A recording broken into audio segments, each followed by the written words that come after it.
السلام عليكم ورحمة الله وبركاته. مرحبا بكم، مرحبا بكم الكل. اليوم باش نعمل يايو.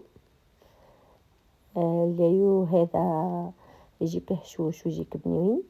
عندي هنا حليب، عندي زيت، سكر، 5 بيضات، زوز فانيليا وواحد خميرة. هنا عندي مغرفة صغيرة جلجلان ومغرفة صغيرة قرفة. إذا تحبهم، اللي ما يحبش ما يحطش. بالنسبة لي باش نحط شوية شوية. هنا عندي 5 بيضات نحطهم،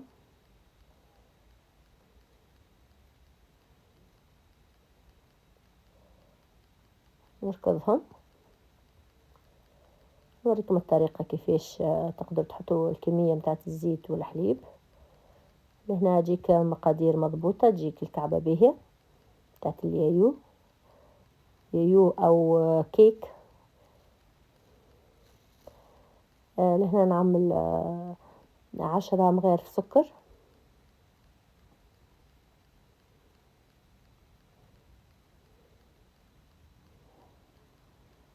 واللي يحبها مش حلوة يعني يقدر يعمل 6 ولا 7.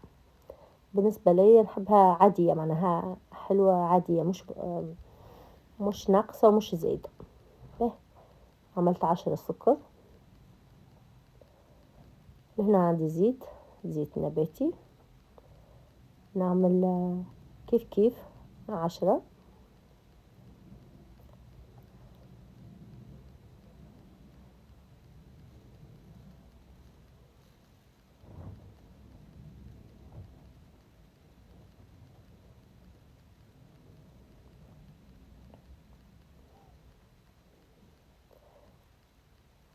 باهي هنا عندي حليب، نحط كيف 10.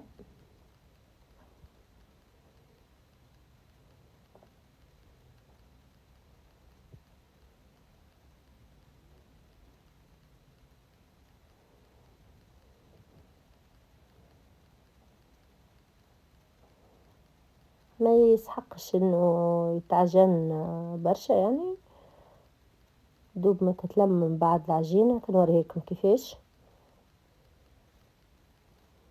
لهنا عندي مغرفة صغيرة قرفة ومغرفة صغيرة جلجلان. بالطبيعة الاختيار لكم، اذا ما تحبوش ما تحطوش. بالنسبة لي حبيت يكون فيه شوية نكهة متاع قرفة، والاختيار لكم. به خليها تتحرك مليح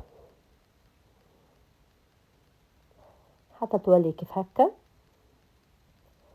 وحبيبتي صب الفرينة. بالنسبة للفرينة حسب الخليط يعني، لو نحط 3 كيسان وبعد نبدا نزيد بشوي بشوي حتى نوريكم العجينة كيش تولي.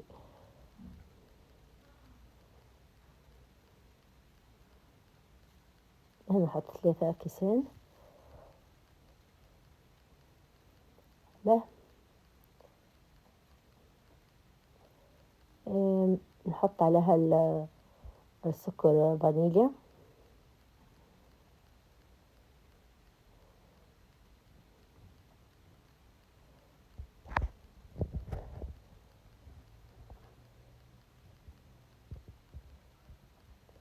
اثنين سكر فانيليا.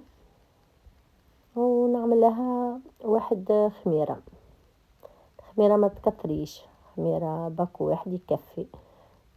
انه كنت ذكري تكتري منها تجيك عفوا تجيك يعني منفخة برشا ما تجيش باهية. لازم تكون الكعبة اليايو تتقرمش شوي.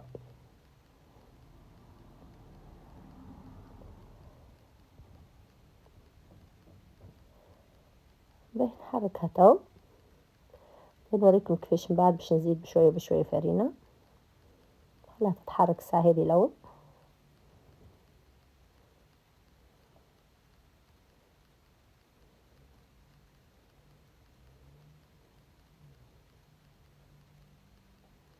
ونبدأ نزيد الفرينة بشوي بشوي.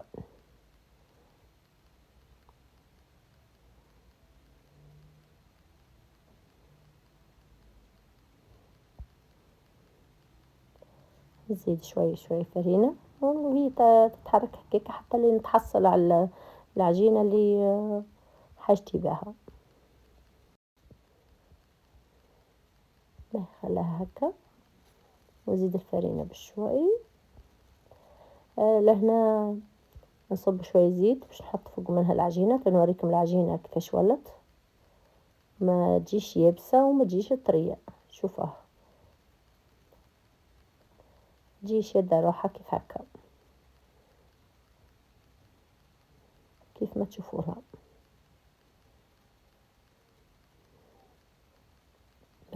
نقسم العجينة في 2، نحط هذه لهنا وهذه نحضرها.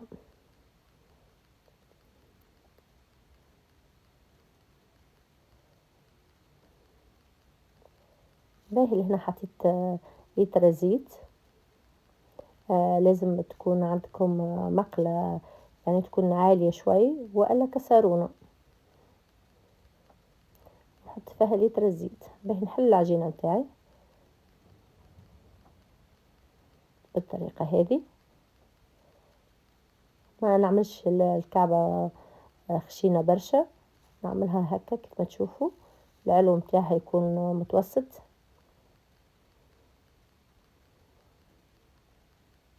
شوفوها كيفاش تكون هكا،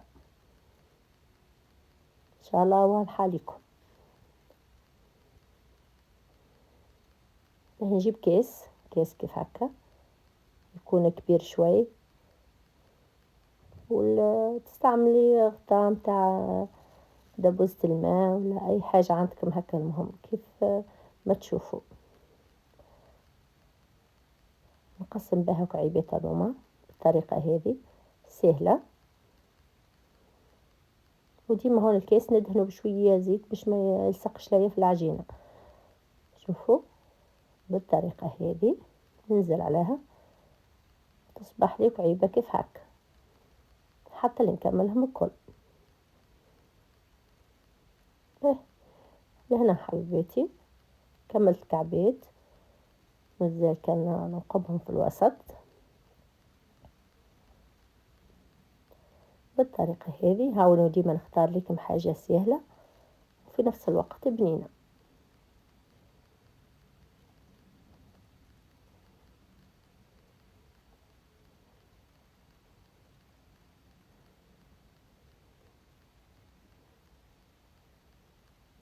نحي العجينة الزايدة هذه بالطبيعة نلمها ونعاود نعجنها ونعاود نعمل بها شكل بها كعبات اخرين.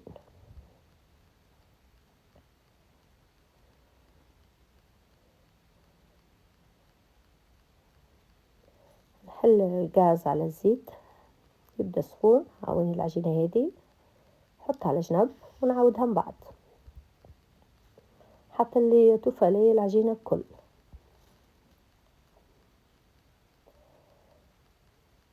به الزيت توا حطيته يسخن، يسخن نحط فيه الكعبات متاعين. لازم يكون الزيت سخون.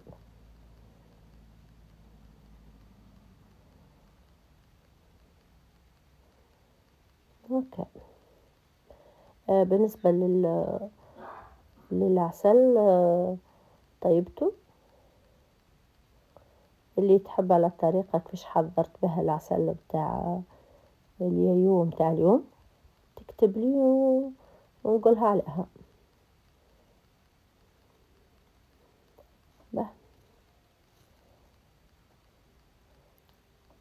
شوفوها كيف باش تولي هكا، تولي اللي على الكولير هذا نحاها نخليهش تحمر برشا.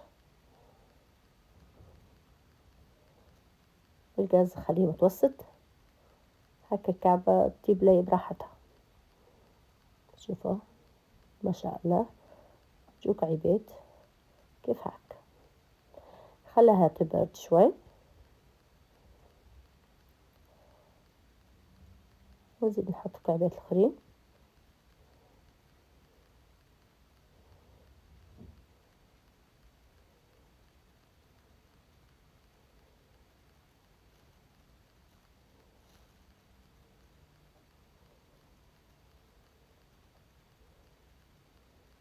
إلى هنا عندي العسل طيب،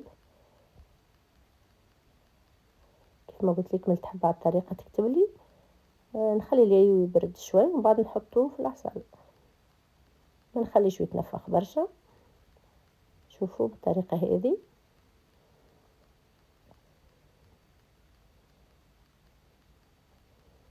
ونحيه، خلاه يستقطر شوي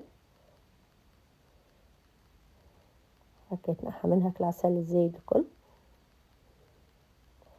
ونكمل نحط الكعيبات الاخرين.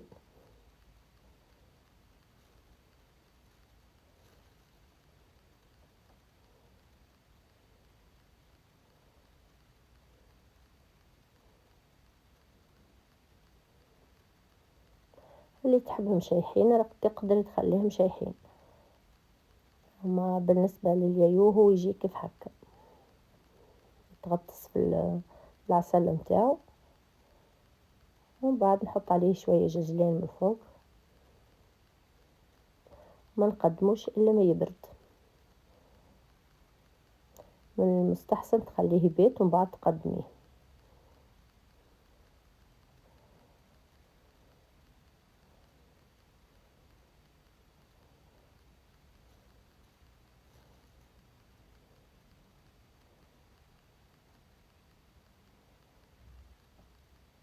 شوفوا هكا بات كشربوا العسل نتاعهم.